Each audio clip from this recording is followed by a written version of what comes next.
Good morning बच्चों, कैसे हो तुम सब। आज की जो वीडियो है इसमें मैं क्लास 5 की जो ईवीएस की बुक है लुकिंग अराउंड, उसके कुछ इम्पॉर्टेंट शॉर्ट्स लेकर आई हूँ और इसको हम 4 एपिसोड की सीरीज़ में पूरा करेंगे। हर एपिसोड में करीब करीब 25 क्वेश्चंस होंगे। So let's start. और ये सभी आपने अपने मेधावी स्कॉलरशिप एग्ज़ाम के अगर तैयारी को देखा जाए तो बहुत इम्पॉर्टेंट है, तो please do listen carefully and note it down in your copy. So let's start.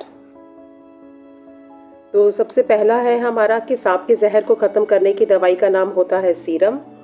सांप के बाहरी कान नहीं होते हैं। यह कैसे सुनता है? ये ज़मीन पर हुए कंपनों को महसूस कर सकता है। पॉइंट नंबर 2, बाघ अंधेरे में हमसे 6 गुना बेहतर देख सकता है। ये कई बार फिलिप्स में पूछा भी गया है। बाघ की मूछें जो होती हैं वो हवा में हुए कंपन को भांप लेती हैं, विस्कस। तीसरा, और ये भी बहुत इंपॉर्टेंट है कि बाघ की आवाज़ कितने किलोमीटर दूर तक सुनी जा सकती है, तो इसमें आएगा 3 किलोमीटर। पॉइंट नंबर 4, स्लॉथ दिन में कितने घंटे सोता है? ये 17 घंटे सोता है। यह दिखने में कैसा लगता है? ये भालू जैसा दिखाई देता है। Sloth is a type of a bear. और इसका आयु काल कितने वर्ष का होता है? तो ये भी आपने याद रखना है, 40 ईयर्स का होता है। Move to next slide. Number 5, Jim Corbett National Park कहाँ पर है? ये उत्तराखंड में है। भरतपुर में केवलादेव नेशनल पार्क है, ये राजस्थान में है। इसका पुराना नाम क्या था? इसका पुराना नाम था घाना नेशनल पार्क। और जितने भी नेशनल पार्क होते हैं यहाँ पर जो फ्लोरा और फोना दोनों को प्रोटेक्ट किया जाता है और जंगलों में जानवरों का शिकार बिल्कुल मना होता है यहाँ पर नेशनल पार्क में। पॉइंट नंबर 6, नागुम्फन एक प्रकार की रंगोली होती है। ये कहाँ पर बनाई जाती है? यह सौराष्ट्र, जो कि गुजरात का एक भाग है, गुजरात का प्रमुख भाग, और दक्षिण भारत में बनाई जाती है। नेक्स्ट इस पिक्चर को देख रहे होंगे, ये कौन सा पौधा है बेटा? ये नेपेंथस है और इसे हम पिक्चर प्लांट के नाम से भी जानते हैं।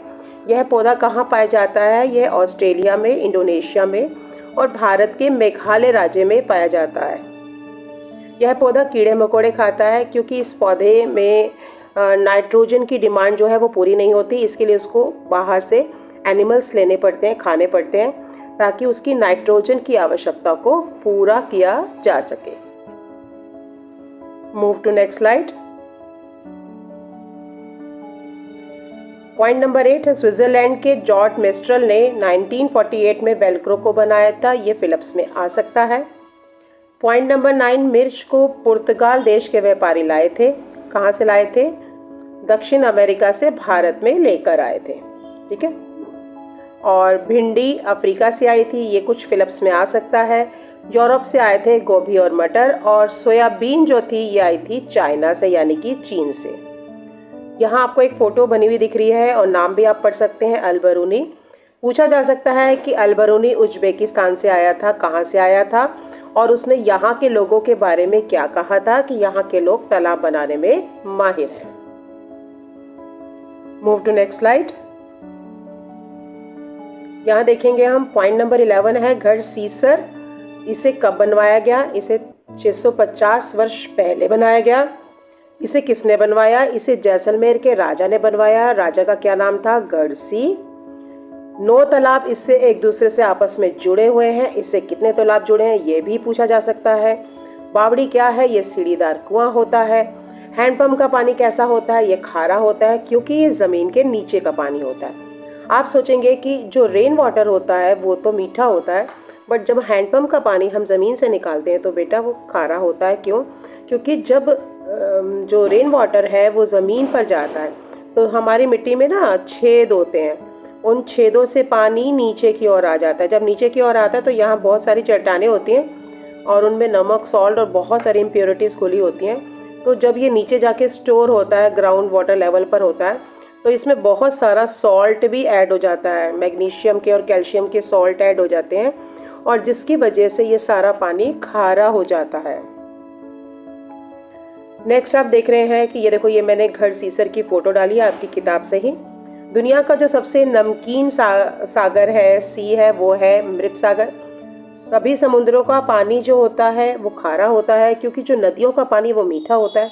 जब नदियाँ अपने साथ बह के आती हैं तो अपने साथ सॉल्ट वगैरह लेकर आती हैं, इसलिए जब वो सी के अंदर समाती हैं तो सारा सॉल्ट जो है इसमें ऐड हो जाता है बेटा, और जब सूरज की गर्मी पड़ती है तो ये सारा पानी इवेपोरेट होता है, तो सॉल्ट का कंटेंट समुद्र में बढ़ता जाता है। तो ये आपको पता होना चाहिए कि नदियों का पानी मोस्टली मीठा होता है और सागरों का पानी, महासागरों का पानी खारा होता है। उसका कारण सारा इवेपोरेशन है, और नदियाँ जो है अपने साथ जो सॉल्ट है वो सागर में मिला देती हैं।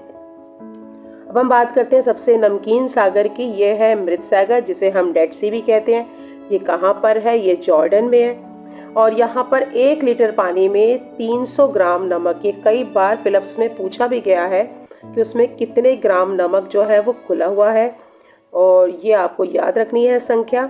और सबसे बड़ी बात है कि इसमें चाहे आपको तैरना आए या ना आए, पर आप डूबेंगे नहीं। क्यों? क्योंकि इस पानी में नमक की मात्रा बहुत ज़्यादा होती है।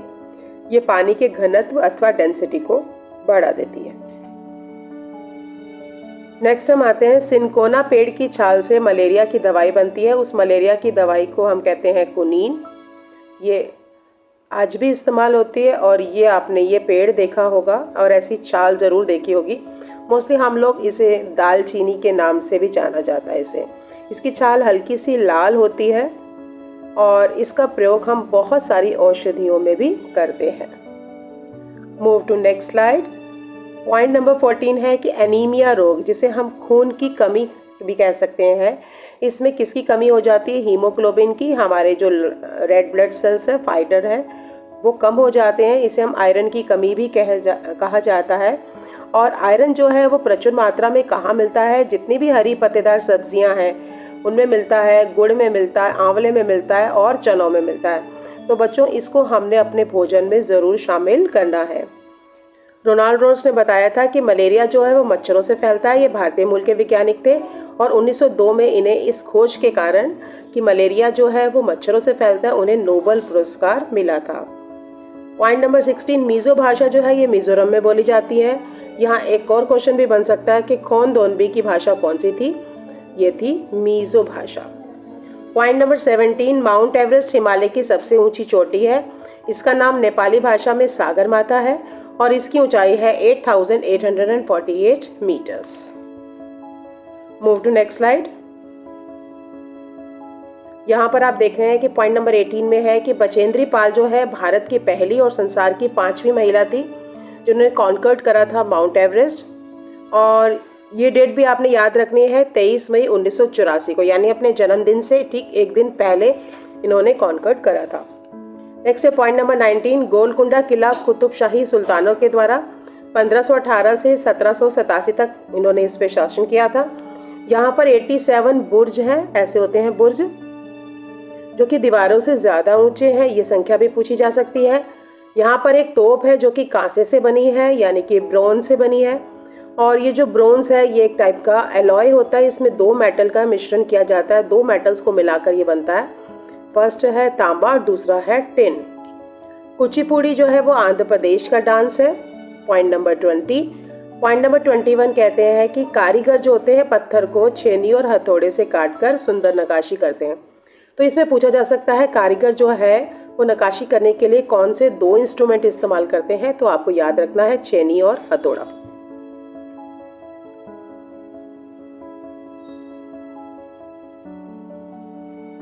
अब हम आते हैं आज की लास्ट स्लाइड पर।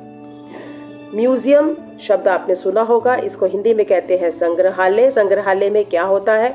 यहाँ पर पुरानी चीज़ें रखी होती हैं जो किले के आसपास खुदाई के दौरान मिलती हैं, जैसे कि बर्तन है, औजार है, जेवर है। और यहाँ उस समय हमें उनके पास्ट लाइफ के बारे में भी पता चलता है, जैसे हड़प्पा की खुदाई के दौरान हमें मिला था। 23 नंबर पे है कि नील आर्मस्ट्रांग चांद पर उतरने वाले पहले व्यक्ति थे। अपोलो 11 से गए थे। वो कौन से साल गए थे ये आपने याद रखना है। ये गए थे 21 जुलाई 1969 में। नेक्स्ट है मिट्टी में गोबर मिलाकर जमीन पर लिपाई करने से कीड़े मकोड़े दूर होते हैं। कुछ ऐसे पेड़ की लकड़ियां होती है जिन पर दीमक नहीं लगती है। यह है नीम, कीकर और खेजड़ी। जैसा कि चित्र में आप देख रहे हैं, ये एक प्रकार की पोचमपल्ली की साड़ी है। इसके कुछ भाग आंध्र प्रदेश और कुछ अब तेलंगाना में चले गए हैं। इस राज्य में ज़्यादातर परिवार जो होते हैं वो बुनकर होते हैं और साड़ियाँ बनाकर बेचते हैं। तो बच्चों, इसके साथ हमारा इस श्रृंखला का भाग 1 समाप्त होता है। भाग 2 मैं जल्दी लेकर आऊँगी। आप मेरे चैनल को लाइक और सब्सक्राइब करना ना भूलें।